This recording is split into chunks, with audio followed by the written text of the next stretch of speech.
Renewal by Trans Juniper. Chapter 12. New Teacher. The sky was cloudless as Luna and her team stood outside of the main building for the replacement history teacher to arrive, and as her black hair soaked up the full sunlight, she was beginning to feel that her head might explode from the heat. "This is more of a punishment than I thought it'd be," she groaned. "Are you kidding?"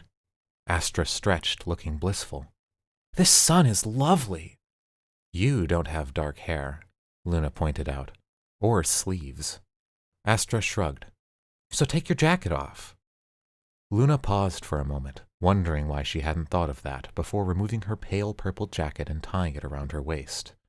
The sun felt much better on her bare arms. Astra was right about that. Out of the corner of her eye, she noticed the other girl was staring, but she looked away so quickly as Luna turned to her that she figured she may have imagined it. Wishful thinking, probably. "So, what do you think the new teacher will be like?" Cobalt asked, bringing Luna's attention away from Astra. Astra sighed. "Well, if she's going to be a history teacher, probably boring." "Hey, Oobleck wasn't boring," Lily pointed out from where she leaned against the building wall. "Yeah, but he's the exception," Astra replied. "The history teacher at the prep school I went to was boring as shit." Lily shrugged. "I don't mind, so long as she tells history right. Nothing worse than a history teacher who's prejudiced against Faunus or some bullshit like that." "I'm sure Glinda knows better than to hire someone like that," Luna assured her. "Hey, is that her?" Astra spoke suddenly. Following her gaze, Luna spotted a woman coming in through the gates. "Wait, is that—" Luna knew that look anywhere, the curled ponytail, the large freckles dotting her skin. Catching surprised looks from her teammates, she rushed forward with a burst of excitement. "Ilya!" she squealed, throwing herself into a hug with the older woman. "It's so good to see you!" It had been over 2 years since she'd last seen her family's old friend, and she'd come to miss her desperately in those times. Kind-hearted and patient, Ilya had always stood up for her against racist humans and had always understood her anxiety. She was not quite like a parent to Luna, but more of an older sister. Outside of her mother's, nobody understood Luna like Ilya did. "Well, this isn't the reception I was expecting," Ilya chuckled warmly, returning the hug. "It's been a while, huh?" Luna pulled back, suddenly confused. "Wait, are you the new teacher then? Is that why you haven't visited in so long?" Ilya smiled apologetically. "I wanted it to be a surprise," she explained. "Hopefully you didn't miss me too much." "Whoa, hey, I know you!" Astra popped up next to Luna, the rest of the team beside her. "You're Ilya Amitola!" She bounced. "You're like one of the biggest leaders in Faunus rights from the past 20 years!" Ilya looked her up and down. "And you are most definitely related to Neon Cat." Astra squished her hands against her face, looking thrilled to be recognized. "She's my mother," she grinned. "And she totally had a crush on you back when you went to school together, by the way." Luna suppressed a chuckle as Ilya tried not to blush at that. It was good to know that she was still the same lesbian disaster she remembered. "Wait, you're a Faunist activist?" Lily questioned. "But you don't even look like—" She broke off as Ilya turned bright orange with a smile. "Oh, that's pretty cool." Astra giggled in a squealing way as Ilya changed back, her eyes practically sparkling as much as her hair. "Oh." Luna jumped, suddenly feeling awkward. Ilya, this is my team." She gestured towards them. "Astra Cat, Lily Sustry, and Cobalt Scarlatina. We are Team Lilac." "Nice to meet you all," Ilya replied politely. "So you're my tour guides then?" "Yeah." Luna looked at the ground awkwardly. "We were punished." Ilya raised an eyebrow. "You were punished? What did you do?" "Some cishet racist assholes gave us shit, so we beat them up," Astra piped up. Ilya grinned. "Sounds like they deserved it if you ask me." Luna didn't think there could be more awe in Astra's expression at that moment. "So, do you want to get started?" Luna asked Ilya, eagerly wanting to get her hair under some shade. "Lead the way." Luna and the team led her into the main building, where she almost sighed in relief as she escaped the glaring sun. "This is the entrance hall," she explained to Ilya, "where we do stuff like ceremonies, announcements, stuff like that. It's probably the same in Atlas." Ilya chuckled slightly. "I wouldn't exactly know, you know. I've barely been there." "Wait." Cobalt spoke for the first time since Ilya had arrived. "If you're from Atlas, why come to teach here?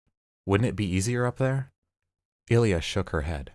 I considered it, but if there's one thing I learned while training for the position up there, it's that Atlas isn't fond of telling the whole truth when it comes to history, she explained. It's against regulation to discuss anything that might be incriminating towards the Atlas military, for one. Astra looked both disgusted and surprised. And Councilwoman Hill let that slide? Luna was surprised too. Robin Hill had been quite the anarchist before joining the council, and even now that she was bound to the rules, she still did everything she could to change them, from what Luna knew. She's been working on it, but it's not like she's the only member of the council, Ilya replied. So until they get their priorities in order, I figured I'd have more luck teaching here. She smiled down at Luna, especially if it means spending time with honorary family. Luna grinned back at her. Right, you fought in the final battle against Salem with Team Ruby, right? Lily inquired. Luna could practically sense the burning question on her mind. Ilya nodded. And your mother, too, actually. She had a lot of courage fighting against her abusers the way she did. How's she doing now? Doing any huntress work? Lily smiled softly. She's doing okay.